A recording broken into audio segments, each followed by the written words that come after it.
হ্যাঁ বন্ধুরা, তোমরা জানো কিছুদিন আগে আমাদের মাননীয় মুখ্যমন্ত্রী মমতা বন্দ্যোপাধ্যায় ঘোষণা করেছিলেন যে এই যে গরম পড়তে শুরু করেছে এবং এই গরমের জন্য তোমার স্কুল কিন্তু পশ্চিমবঙ্গের স্কুলগুলো কিন্তু 30শে এপ্রিল থেকে ছুটি থাকবে। এই যে 30শে এপ্রিল 2025 থেকে ছুটি থাকবে। সেই নিয়ে কিন্তু এই গরমের ছুটি নিয়ে নির্দেশিকা জারি করা হলো এবং নির্দেশিকায় জারি করলো স্কুল শিক্ষা দপ্তর। আগামী 30শে এপ্রিল স্কুল ছুটি থাকবে এবং পরবর্তী নির্দেশ না দেওয়া পর্যন্ত গরম কিন্তু ছুটি চলবে।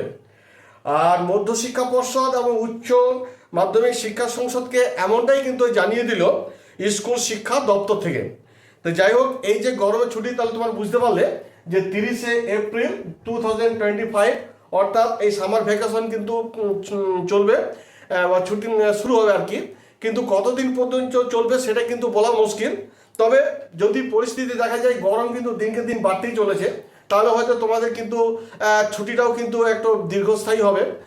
আর যদি পরিস্থিতি দেখা যায় যে না গরম খুব একটা বাড়েনি বা একটু ঠান্ডা আবহাওয়া রয়েছে, সেরকম পরিমাণে গরম হলো না, তাহলে তো ছুটিটার পরিমাণ হয়তো একটু কমিয়ে দেওয়া হবে।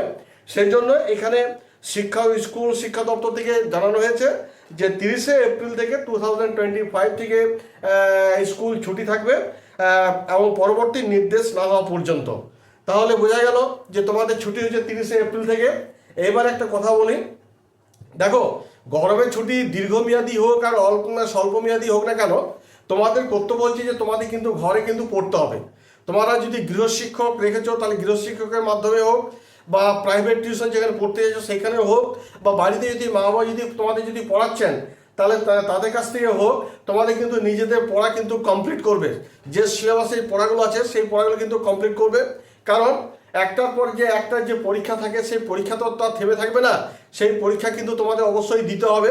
সেই জন্য প্রত্যেকটা স্টুডেন্টকে বলবো যে ক্লাস 9, 10, 11, 12 হোক বা প্রাথমিক বিদ্যালয়ের ছেলেমেয়েদেরও বলবো তোমরা কিন্তু বাড়িতে কিন্তু পড়বে, অতি মনোযোগ দিয়ে পড়বে।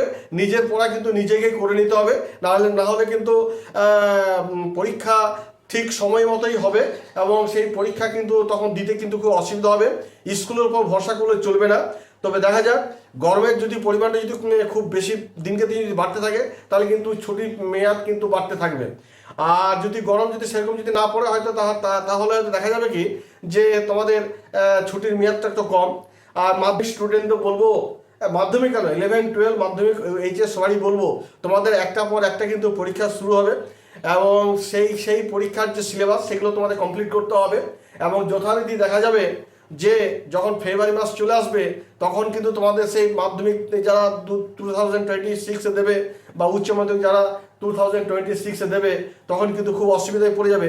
সেই জন্য বাড়িতে কিন্তু ভালো করে কিন্তু প্রাইভেট টিউটর হোক বা যেখানে টিউশনে পড়তে যাচ্ছ সেখানে হোক বা মা বাবা যদি পড়িয়ে থাকেন তোমরা কিন্তু নিজেদের বইয়ের পড়া সিলেবাস কমপ্লিট করার চেষ্টা করবে। যাই হোক, এই ছিল একটা ছোট্ট নিউজ যে কবে থেকে গরমের ছুটি পড়তে শুরু করেছে।